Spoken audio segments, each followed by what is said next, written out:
오늘 우리에게 주시는 하나님의 말씀은 마태복음 4장 18절에서 22절까지의 말씀입니다.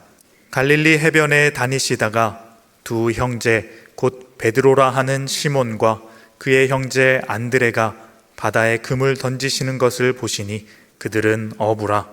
말씀하시되 나를 따라오라. 내가 너희를 사람을 낚는 어부가 되게 하리라 하시니 그들이 곧 그물을 버려두고 예수를 따르니라. 거기서 더 가시다가 다른 두 형제 곧 세베대의 아들 야고보와 그의 형제 요한이 그의 아버지 세베대와 함께 배에서 그물 깁는 것을 보시고 부르시니 그들이 곧 배와 아버지를 버려두고 예수를 따르니라. 아멘.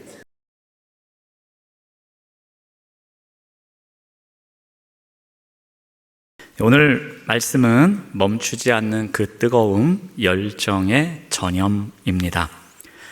진짜 열정은 조용히 머물러 있지 않습니다. 진짜 열정은 개인의 내면에 머무는 정적인 상태가 아니라 밖으로 뿜어져 나오는 동적인 에너지이기 때문입니다. 진짜 열정은 그 사람의 눈빛, 그리고 말투, 행동의 속도에서 자연스럽게 배어 나옵니다. 진짜 열정은 가둘 수도 없으며 숨길 수도 없습니다. 불이 옮겨 붙듯이 진짜 열정은 반드시 다른 심장으로 번지기 마련입니다. 그래서 한 사람이 뜨거워지면 주변의 공기가 달라집니다.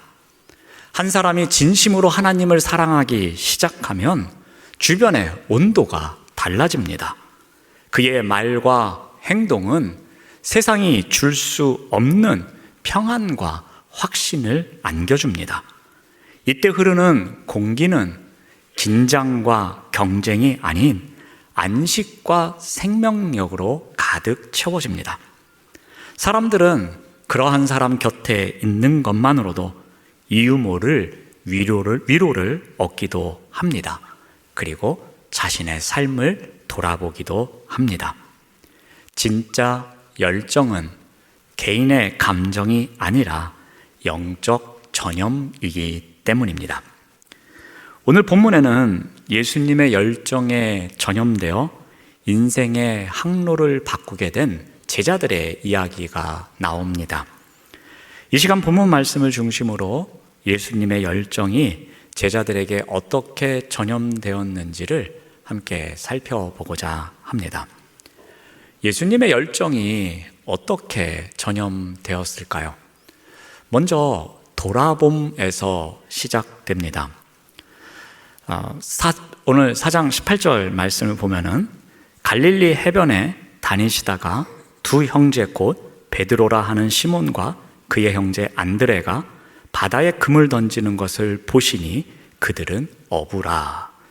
예수님은 갈릴리 해변에서 금을 던지는 자들을 보셨습니다. 예수님이 제자들을 보셨다라는 것은 시각적으로 인식하는 것만을 이야기하지 않습니다.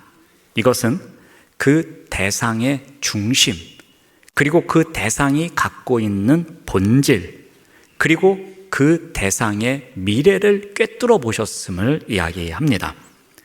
이는 상대의 내면 깊은 곳을 들여다보는 것입니다. 그리고 그 안에 숨겨져 있는 가능성을 발견하는 바라봄입니다. 갈릴리 해변에는 수많은 어부들이 있었을 것입니다. 그런데 예수님의 시선이 어디에 머물고 있습니까? 베드로와 안드레에게 머물러 있습니다.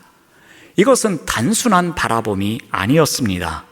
이것은 그들 속에 감춰져 있는 사람을 낚는 어부가 될 것이라는 그 소중한 소명을 바라보셨기 때문입니다. 세상은 그들을 단지 고기 잡는 어부로 바라봅니다. 하지만 예수님은 무엇을 바라봅니까? 그들 안에 있는 사람을 낚는 어부라는 사명을 바라보고 계신 것입니다. 열정의 전염은 바로 이와 같은 바라봄에서 시작됩니다. 예수님의 뜨거운 시선이 베드로의 초라한 현실과 마주칠 때에 베드로 안에 잠들어 있던 영적 야성이 깨어나게 된 것입니다. 우리 19절 말씀을 봅니다. 말씀하시되 나를 따라오라. 내가 너희를 사람을 낚는 어부가 되게 하리라 하시니. 예수님은 멀리서 베드로를 구경만 하고 계시지 않으셨습니다. 그의 삶의 현장 속으로 들어가셨습니다. 그가 그물을 던지는 곳까지 찾아가셔서 베드로의 눈을 맞추십니다. 베드로의 눈은 지친 눈이었을 것입니다. 밤새 허탕을 친 허망한 눈을 갖고 있었을 것입니다. 가장으로서 인생의 무게를 짊어진 눈빛을 갖고 있었을 것입니다. 반복되는 일상의 피로가 서려 있는 눈이었을 것입니다.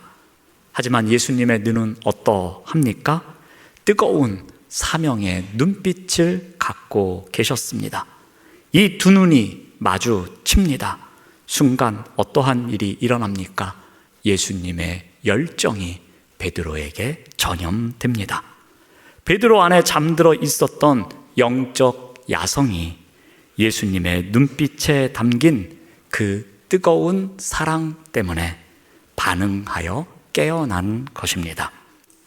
사랑하는 여러분, 우리의 바라봄은 어떠합니까?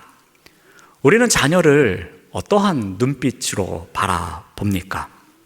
성적이 떨어졌다고 실망한 눈으로 바라보고 있지는 않습니까? 만약 자녀에게 너는 성적으로 너를 증명해야 돼 라고 차가운 메시지를 담은 시선을 보낸다면 그 자녀 안에 영적 야성은 깨울 수 없습니다.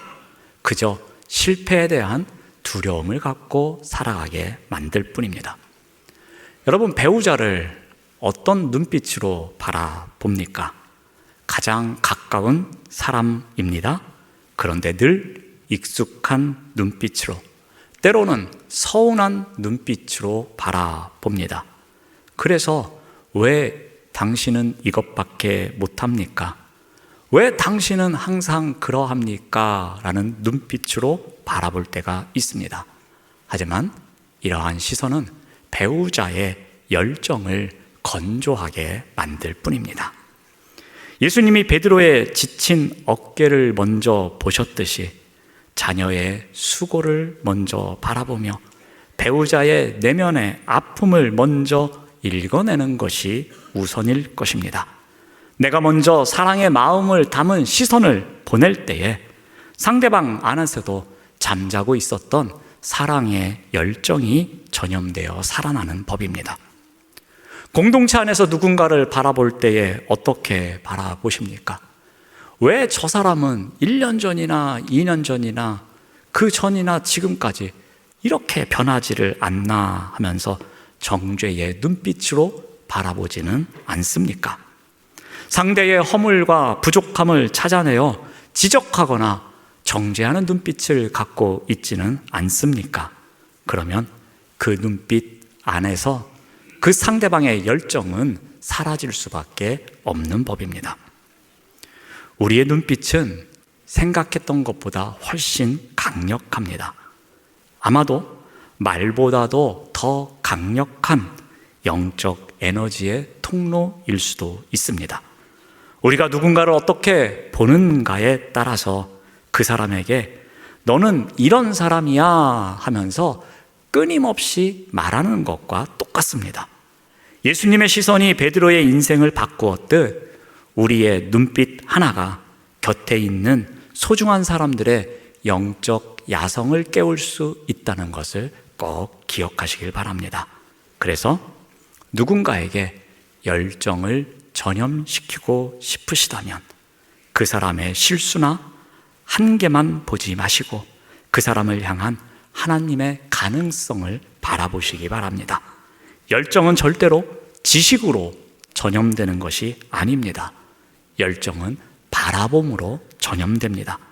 예수님이 베드로를 바라보셨던 그 시선을 꼭 회복하시길 바랍니다. 실투투성이었던 베드로 안에 있는 반석이라는 보석을 보셨던 그 주님의 눈으로 서로를 바라보시는 우리 모두가 되시기를 바랍니다. 다음으로 예수님의 바라봄에 대해서 제자들은 어떻게 반응합니까? 20절 말씀을 봅니다. 그들이 곧 그물을 버려두고 예수를 따르니라. 22절 말씀을 봅니다. 그들이 곧 배와 아버지를 버려두고 예수를 따르니라. 우리가 읽은 이 두 절에서 곧이라는 단어가 반복되고 있습니다. 이는 유예가 없다는 것입니다. 즉각적인 반응을 말합니다. 보통 우리는 우리가 갖고 있는 이성에 따라서 판단을 합니다. 그 인간의 이성은 항상 손익을 따지게 되어 있습니다. 지금 내가 그물을 버린다면 당장 내일부터 무엇을 먹고 살지? 내가 이분을 따라간다면 나의 노후가 보장되는 것일까? 이러한 많은 질문들이 쏟아지는 가운데에 꼬리에 꼬리를 무는 그러한 일을 하게 됩니다. 하지만 진짜 열정은 이성적 계산을 잠시 멈추게 만드는 강력한 힘이 있습니다. 예수님의 부르심에 담긴 열정은 너무나 뜨겁고 분명했습니다. 그래서 제자들에게 계산할 시간을 주지 않았습니다. 진짜 열정에 전염된 사람들은 이것이 나에게 이득일까? 이것이 나에게 소득일까? 이것이 나에게 손해일까? 이러한 계산을 하지 않습니다. 제자들은 어떻게 합니까? 즉각적인 반응을 보입니다. 그래서 베드로는 그물을 버립니다. 야고보는 배와 아버지를 버립니다. 여기서 버린다는 것은 단순히 내팽개치는 것을 이야기하지 않습니다. 우선순위에서 뒤로 밀어내는 것을 말합니다. 세상 사람들은 우리가 얼마나 많은 것을 가졌는지에 대해서 놀라지 않습니다. 하지만 우리가 예수님 때문에 무엇인가를 기꺼이 포기하고 우선순위를 뒤로 하는 것을 볼 때에 경이로움을 느낍니다. 저 사람은 왜 저 좋은 기회를 포기하고 예배의 자리로 나아가는 것일까? 왜 저 사람은 그렇게 손해를 보면서도 정직하게 일을 하는 것일까? 이런 질문이 생길 때 복음의 열정은 그들의 가슴으로 전염되는 것입니다. 진짜 열정은 버림을 통해서 증명되고 전염됩니다. 내가 소중히 여겼던 것을 기꺼이 내려놓는 모습을 보일 때에 주변 사람들은 비로소 내가 믿는 복음이 진짜라고 믿는 것입니다. 주님을 위해서 나의 시간을 잠깐 떼어 놓을 때, 주님을 위해서 나의 자존심을 십자가에 못 박을 때에, 주님을 위해서 세상의 안락함을 기꺼이 뒤로 하고 있을 때에, 그래서 즉각적인 순종의 자리에서 살아가고 있을 때에 이웃을 주님께로 인도하는 가장 뜨거운 통로가 된다는 것을 꼭 기억하시길 바랍니다. 열왕기상 19장에 보면 엘리사의 이야기가 나옵니다. 당시 선지자 엘리야는 자신의 뒤를 이을 사람을 찾고 있었습니다. 우리 열왕기상 19장 19절 말씀을 봅니다. 엘리야가 거기서 떠나 사밧의 아들 엘리사를 만나니 그가 12 겨릿소를 앞세우고 밭을 가는데, 엘리사는 상당히 안정된 삶을 살아가고 있었습니다. 12 겨릿소를 앞세우고 밭을 갈았다는 것은 그 당시에 꽤 부유한 농부로 살았음을 보여줍니다. 그때 엘리야가 엘리사 앞에 나타납니다. 그리고 무슨 행동을 합니까? 겉옷 하나를 던집니다. 이 겉옷은 단순한 옷이 아니었습니다. 선지자의 사명과 정체성을 상징하는 옷이었습니다. 엘리야는 긴 설명도 하지 않습니다. 엘리사를 앉혀놓고 길게 설교하지도 않았습니다. 우리의 비전이 무엇인지 설명하지도 않았습니다. 그저 겉옷 하나를 던졌습니다. 그 겉옷은 단순한 천조각이 아니었습니다. 엘리야의 사명과 엘리야의 열정이 담겨 있는 자리로 초청하는 옷이었습니다. 엘리야는 겉옷을 던졌지만 사실은 자신의 열정을 던진 것이었습니다. 이에 대해서 엘리사는 어떻게 반응합니까? 우리 21절 말씀을 봅니다. 엘리사가 그를 떠나 돌아가서 한 겨릿소를 가져다가 잡고 소의 기구를 불살라 그 고기를 삶아 백성에게 주어 먹게 하고 일어나 엘리야를 따르며 수종 들었더라. 엘리사가 소를 잡습니다. 이것은 생계수단을 내려놓은 것입니다. 엘리사가 또 쟁기를 불태웁니다. 이것은 직업의 도구를 없애버린 것입니다. 사람들에게 그 고기를 나눠줍니다. 과거의 삶과 작별하는 모습입니다. 이와 같은 행동은 무엇을 의미하고 있습니까? 나는 다시 과거의 삶으로 돌아가지 않겠다는 결단을 말합니다. 엘리사는 지금 어떠한 계산도 하고 있지 않습니다. 이 선지자의 부름에 내가 즉각 응답하는 것이 나에게 이익인지 손해인지 계산하지 않습니다. 엘리사는 즉각적인 반응의 자리로 나아갑니다. 하나님의 부르심에 곧바로 응답하고 있습니다. 사랑하는 여러분, 우리의 삶은 어떠합니까? 우리는 그 부르심에 얼마나 즉각 응답하며 살아가고 있습니까? 대부분 우리는 이렇게 말합니다. 조금만 더 준비되면 하겠습니다. 상황이 조금만 나아지면 하겠습니다. 라고 말합니다. 우리는 부르심의 자리에서 나중이라는 단어를 붙잡으며 살아갑니다. 하지만 열정에 전염된 사람의 삶에는 나중이라는 단어가 없습니다. 대신 즉각적인 반응만 있을 뿐입니다. 지난주에 우리 설교 시간에 사순절의 동행에 대해서 다시 한번 말씀을 드렸습니다. 이제 4분의 1 지났으니까 지금도 늦지 않았습니다. 다시 힘내서 새 출발하시기 바랍니다. 라고 말씀을 드렸습니다. 그랬더니 어떤 분께서 저에게 사진 한 장을 보내오셨습니다. 사진을 보여주시면 이렇게 통독하는 모습이었습니다. 그리고 카톡에 이러한 내용을 적으셨습니다. 평생 사순절 준비를 못 해봤습니다. 하지만 이번에는 해보려고 합니다. 라고 합니다. 만약에 이제 4분의 1이나 지났으니까 내년에나 해볼게요. 나중에 해볼게요. 라고 생각했다면 이 사순절이 또 그냥 지나칠 수 있었을 것입니다.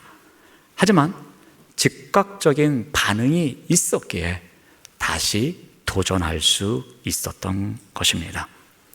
나중에 해볼게요 대신에 이번에 해볼게요 라는 마음으로 훈련하시는 우리 모두가 되시기를 바랍니다.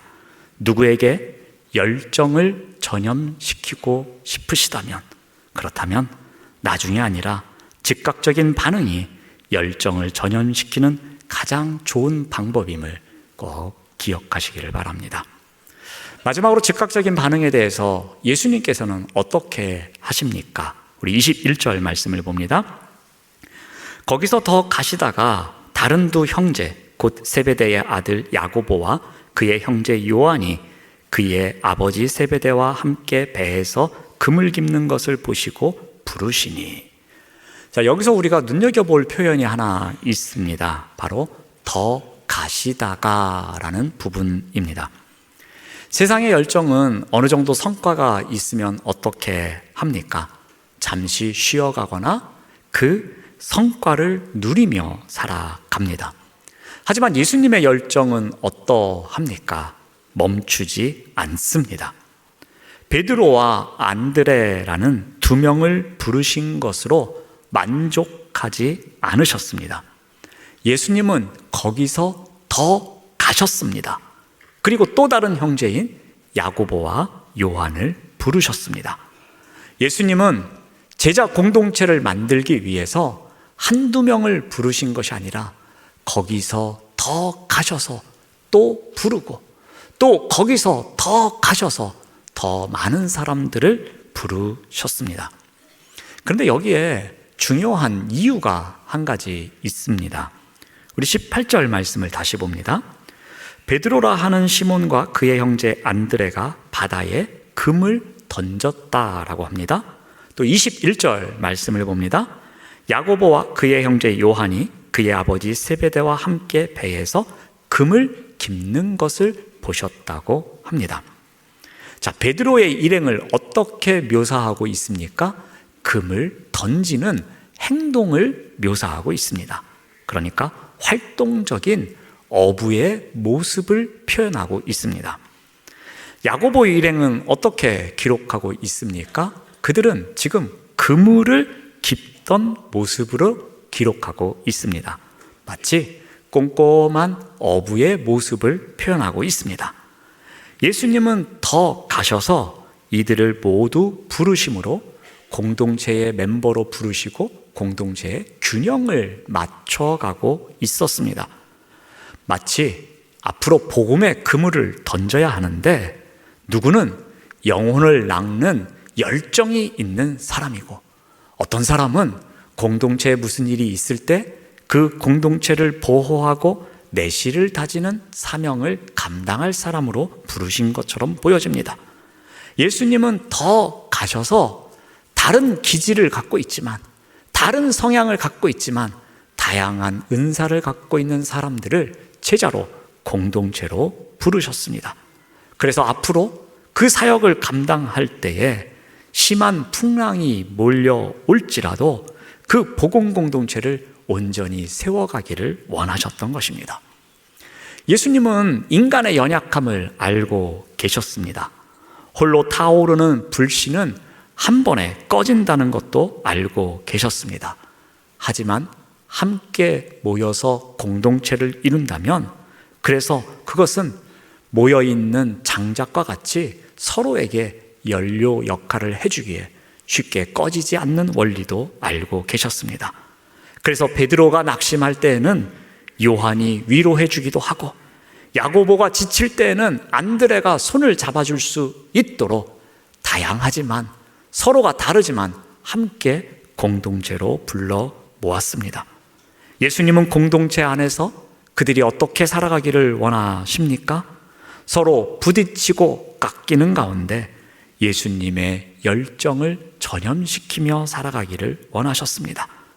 혼자서는 결코 배울 수 없는 사랑의 열정, 인내의 열정, 용서의 열정, 그 다양한 것을 공동체 안에서 배워가도록 서로가 서로에게 전염시키는 것을 원하셨습니다.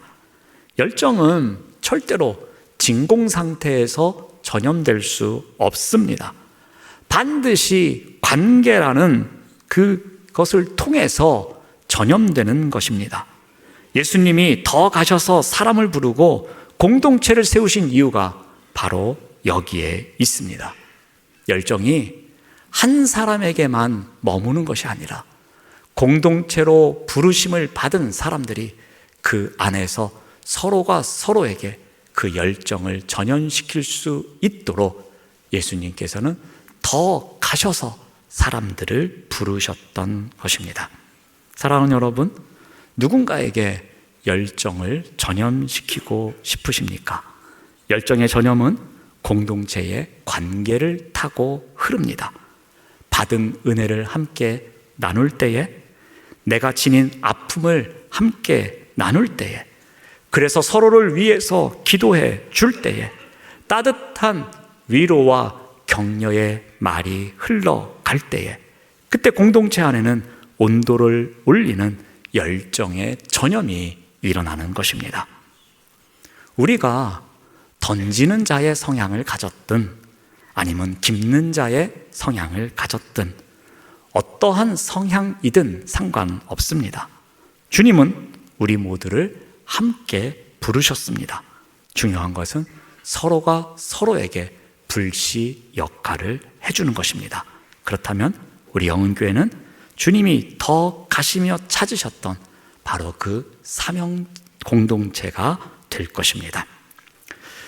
죽은 시인의 사회라는 영화가 있었습니다. 1990년대에 개봉된 아주 오래된 영화입니다. 이 영화의 배경이 되는 곳은 전통과 규율을 매우 중요시하는 명문 사립학교입니다. 학생들은 모두 명문대학에 진학하기 위해서 아주 열심히 공부를 합니다. 학생들의 대부분은 부모의 기대와 사회적 성공을 위해서 살아가고 있는, 그렇지만 자신이 진짜 원하는 것이 무엇인지는 모르는 학생들이 있었습니다. 자, 이러한 때에 존 키팅 선생님이 새롭게 부임을 하십니다. 그런데 이 선생님이 학생들을 바라봅니다. 그들의 마음을 느끼기 시작합니다. 그는 기존 교육 방식이 아닌 완전히 새로운 방식으로 학생들에게 접근합니다. 학생들에게 이렇게 말합니다. 카르페 디엠, 현재를 붙잡아라, 오늘을 살아라 라고 말합니다. 그는 학생들에게 남들과 똑같은 생각만 하려고 하지 말아라, 너의 목소리를 찾아라, 인생을 열정적으로 살아가라 라고 말합니다. 그러자 학생들은 어떻게 반응합니까? 처음에는 당황합니다. 그러한 교육을 받아본 적이 없었습니다. 그런데 시간이 지나면서 한 학생의 마음이 변하기 시작합니다. 내성적이고 자신감이 없었던 학생이었습니다. 발표를 해본 적이 없는 학생이었습니다. 그런데 키팅 선생님의 수업을 통해서 조금씩 변화하기 시작합니다. 또 다른 학생도 변합니다. 그는 아버지의 기대 때문에 의사가 되어야 한다는 생각을 하고 있었습니다. 하지만 마음속에는 연극에 대한 열정이 있었습니다. 그는 자신의 목소리를 내기 시작합니다. 학생들의 마음에 서로가 서로를 위해서 불을 붙여줍니다. 서로가 불씨 역할을 하게 됩니다.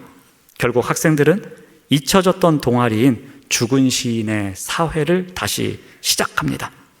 밤마다 모여서 시를 읽습니다. 자신의 생각을 나눕니다. 삶에 대한 이야기를 시작합니다. 처음에는 한 선생님의 열정으로 시작된 일이었습니다. 하지만 그 열정이 한 학생에게 옮겨 붙습니다. 그리고 또 다른 학생에게 옮겨 붙습니다. 결국 교실 전체로 퍼져 나갑니다. 이 영화는 한 사람의 열정적인 선생님이 얼마나 많은 학생들의 삶을 바꿀 수 있는지를 보여줍니다. 한 사람의 용기와 열정이 학생들에게 전염되는 가운데에 그들의 인생의 방향을 바꾸게 되는 것을 보여줍니다. 한 선생님이 바라보기 시작합니다. 그리고 학생들이 반응합니다. 이제는 서로를 위해서 불씨가 되어주는 관계를 맺습니다. 이것이 바로 열정의 전염입니다. 열정은 절대로 머리로 전염되지 않습니다. 열정은 절대로 지식으로 전염되는 것이 아닙니다. 열정은 삶을 통해서 전염됩니다. 그러므로 어떻게 해야 하겠습니까? 바라봄이 중요합니다. 사람의 부족함과 실수만 바라보는 눈이 아니라 그 사람 안에 심어 놓으신 하나님의 가능성을 바라보는 눈이 우리에게 있어야 할 것입니다. 또한 반응하는 자세가 중요합니다. 나중에라고 미루는 마음이 아니라 주님의 부르심 앞에 곧 반응하는 훈련을 우리가 해야 할 것입니다. 그리고 서로가 서로의 불씨가 되어야 합니다. 때로는 기도로, 때로는 격려로, 때로는 사랑으로 열정을 전염시키는 삶이 우리에게 있어야 할 것입니다. 그러한 때에 우리 공동체가 열정을 전염시키는 공동체가 될 것입니다. 이러한 일에 귀하게 쓰임받는 우리 모두가 되시기를 바랍니다. 기도하겠습니다. 하나님 감사합니다. 우리의 눈을 열어주셔서 사람의 부족함이 아니라 그 안에 심어주신 하나님의 가능성을 보게 하여 주시옵소서. 우리의 마음을 깨워주셔서 나중으로 미루지 않고 주님의 부르심에 반응하는 삶을 살아가게 하여 주시옵소서. 무엇보다도 기도와 격려와 사랑으로 열정을 전염시키는 공동체를 만들어갈 수 있도록 인도하여 주시옵소서. 예수님의 이름으로 기도드립니다. 아멘.